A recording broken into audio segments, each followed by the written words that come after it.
भारतीय नागरिक सुरक्षा संहिता की धारा 132 के संबंध में मैं अब आपको बताता हूं। यह धारा निवारक कार्रवाई शांति बनाए रखने के लिए मामलों में न्यायालयों में अनुपस्थित व्यक्ति के लिए सम्मन या वारंट जारी करने से संबंधित है।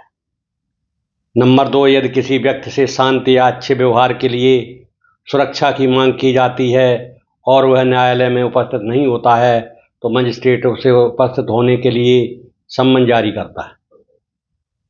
यदि व्यक्ति पहले से ही हिरासत में है तो मजिस्ट्रेट उसे न्यायालय के सामने पेश करने का वारंट जारी करता है। नंबर 4, यह धारा मजिस्ट्रेट को तत्काल गिरफ्तारी के लिए वारंट जारी करने का अधिकार भी देती है। यदि पुलिस रिपोर्ट या अन्य जानकारी से यह लगता है कि शांति भंग होने का डर है, अंदेशा है और गिरफ्तारी के अलावा इसे रोका नहीं जा सकता तो वारंट जारी किया जाता है।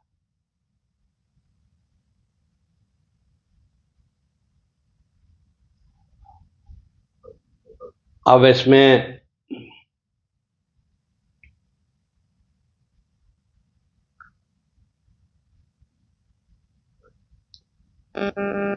ये केवल एक छोटी सी धारा है। इस धारा में केवल ये बताया गया है कि अगर अभियुक्त को सम्मन भेजा गया तो वो अदालत में हाजिर नहीं हुआ तो उसके खिलाफ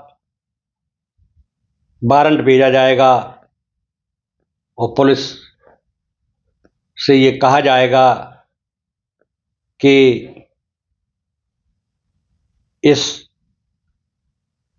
व्यक्ति को, इस फलां व्यक्ति को जिसका नाम, पिता का नाम एवं सभी इंद्राज दर्ज होंगे उस वारंट में, उसको गिरफ्तार करने के लिए पुलिस प्रभारी, पुलिस स्टेशन प्रभारी, SHO, SO कोई भी पद हो सकता है, वो उसको अपनी टीम के द्वारा पकड़ के उपस्थित करेगा।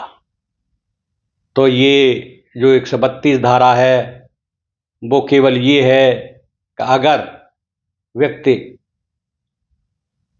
अदालत में सम्मन भेजने के बावजूद भी नहीं आता है तो मजिस्ट्रेट की ये मजबूरी होगी और दूसरा पक्ष ये आग्रह करेगा अदालत से कि ये व्यक्ति कानून का पक्षधर नहीं है, इसलिए इसके खिलाफ वारंट जारी किया जाए। अगर ये कानून का पालन करने वाला होता, सम्मन के आधार पर ही अदालत में उपस्थित हो जाता। इसलिए इसी बात को सुनकर के वो अदालत के पीठासीन अधिकारी, कार्यपालक मजिस्ट्रेट वारंट को जारी करते हैं और वारंट भी एक निश्चित समय का होता है, 1 महीने का, 15 दिन का। आप लोग इस पर तुरंत कार्रवाई करके उस मुलजिम को, उस अभियुक्त को मेरी अदालत में उपस्थित करें। इस प्रकार हमने देखा धारा 132 और 131 दोनों अनुपूरक धाराएं हैं। उसमें 131 में आदमी उपस्थित रहता है, उसको कार्यपालक मजिस्ट्रेट आदेश को पढ़कर सुनाता है और वो आग्रह कर सकता है अभियुक्त का हमारी समझ में नहीं आया है, मुझे पूरा इसका सार समझाया जाए। तो मजिस्ट्रेट उस सार को समझाता है और दूसरी जो धारा 132 है, इसमें सम्मन भेजने के बावजूद भी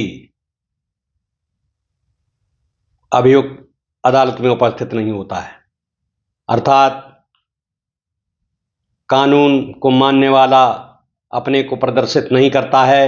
यही कारण है कि दूसरा पक्ष जब आग्रह करता है कि इस व्यक्ति के खिलाफ वारंट जारी किया जाए और पुलिस के द्वारा इसको बुलाया जाए, तब जाके वो कार्यपालक मजिस्ट्रेट वारंट जारी कर देते हैं।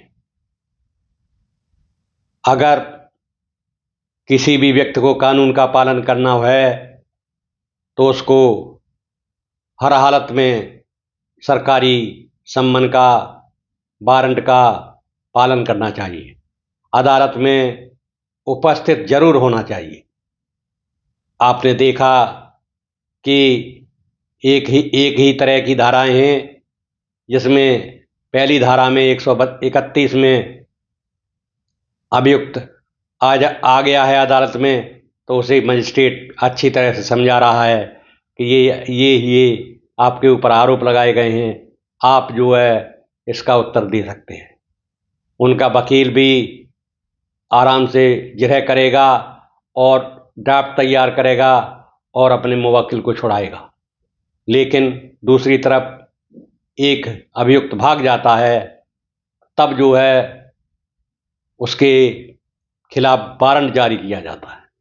तो धारा 132 और धारा 131 में ये अंतर है कि धारा 132 जबरदस्ती की धारा है, वारंट की धारा है।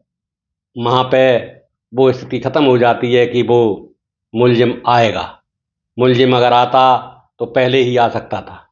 अतः धारा 131 एवं 132 भारतीय नागरिक सुरक्षा संहिता की धाराओं को मैंने विस्तार पूर्वक और प्रैक्टिकल के हिसाब से बता दिया है। अब मैं अगली धारा के लिए आपसे आगे वाले वीडियो तक के लिए विदा लेता हूँ। धन्यवाद।